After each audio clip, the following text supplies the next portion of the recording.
We all know about the awfully misnamed grooming scandal, which can more accurately be described as the mass sexual assault and rape of white British girls by men from ethnic minority backgrounds. We also know that the state at best turned a blind eye to this sickening abuse, and at worst actively colluded with the grooming gangs to cover it up. We also know that for many years, the absolutely justifiable anger amongst white Britons over this issue has been slowly building. And here we are in the summer of 2025, and white Britons seem to have finally had enough. Spontaneous protests are breaking out all over the UK in response to illegal migrants being housed in hotels, as reports spread of migrants preying upon and sexually assaulting young white girls. And all of a sudden, as a response to frustrated white parents taking to the streets, the police swing into action. For decades, we have been told about police understaffing, budget cuts, and a lack of resources. But within days of white Britons taking to the streets, the police have managed to create an elite unit to monitor social media in order to tackle potential unrest.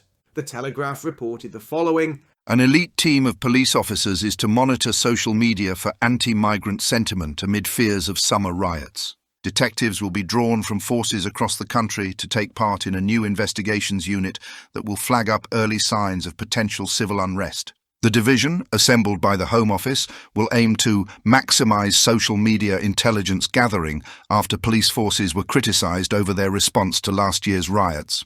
And yes, you heard that right. This elite team will be drawn from forces all over the country in a move that seems to be lifted straight from the film Minority Report, where a specialist pre-crime police department is tasked with arresting people before they have even committed an offence. And this is all being directed by the Home Office, the same Home Office that is housing migrants in hotels up and down the country.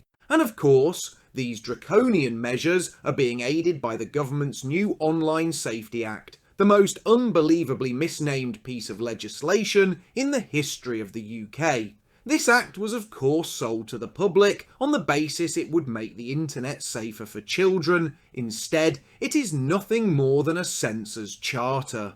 Whilst the Online Safety Act hasn't stopped a single white girl from being groomed or sexually assaulted, it is of course being used to prevent adults from discussing the issue of white girls being groomed, with posts on X now being censored and hidden behind age gates if they as much as mention the issue of white girls being targeted by migrant gangs.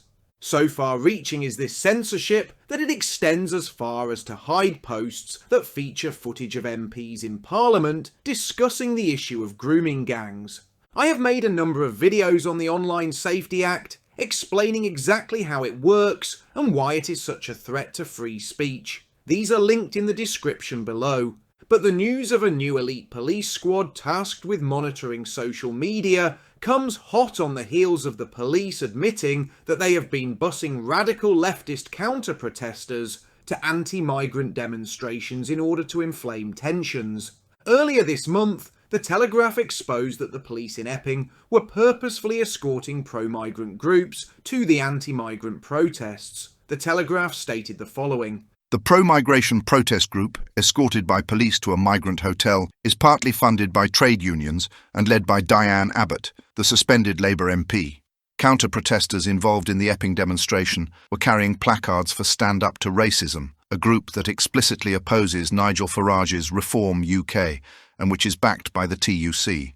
Essex police came under fire after footage appeared to show officers escorting the protesters to the Bell Hotel in Epping, Essex on July 17th. Anti-migrant demonstrators went on to claim that their arrival sparked violence between the two opposing groups. Footage was also released on social media that corroborated these claims. In fact, footage found on social media clearly shows the police not only bringing the pro-migrant protesters toward the anti-migrant demo, but also shows the pro-migrant demonstrators being led away by police, who then use police vans to drive the pro-migrant protesters to safety. It is clear that the police are doing this in order to ensure that trouble flares at these demonstrations. giving the state the chance to both arrest anti-migrant protesters and to clamp down on future protests. What's more, it gives the media the footage they need to demonise the anti-migrant cause. This again highlights collusion between the state, pro-migrant groups, the police and the media in order to both curtail the rights of white Britons and to attempt to spin a narrative harmful to nationalist sentiment. And this wasn't a one-off. The Telegraph has now presented more evidence showing that other police forces elsewhere in the country have been using the same tactics. The Telegraph reported the following. A second police force has been embroiled in a row over its escorting of anti-racism counter-protesters to a demonstration outside a migrant hotel. Footage shows officers from Hampshire Constabulary walking alongside activists to Potter's International Hotel, a site in Aldershot housing asylum seekers and the location of regular anti-migrant demonstrations. The video, filmed in May, comes after Essex police faced criticism when similar footage showed officers escorting counter-protesters to the Bell Hotel in Epping, Essex, earlier this month. This appears to be a widely adopted practice intended to ensure that trouble breaks out at anti-migrant demos.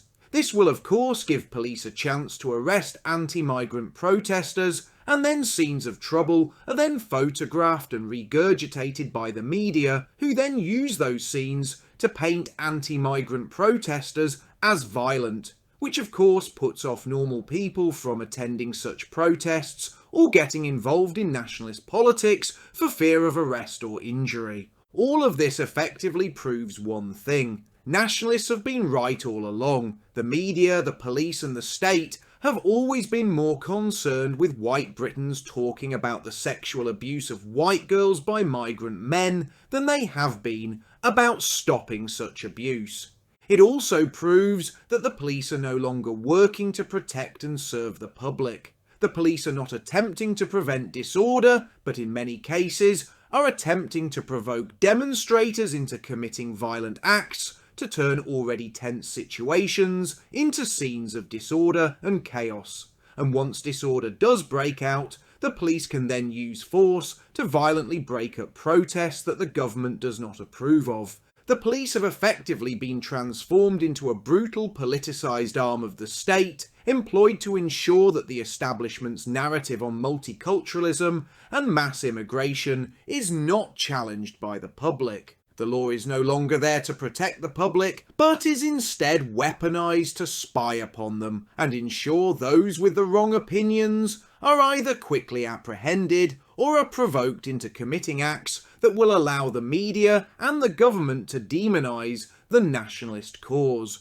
The British police no longer work for the people, they work to oppress the people, and the people they oppress are white Britons, who for years have suffered thanks to multicultural policies that they never voted for. The very officers that white Britons should be able to turn to for protection are now the ones that seek to silence them when their children are abused.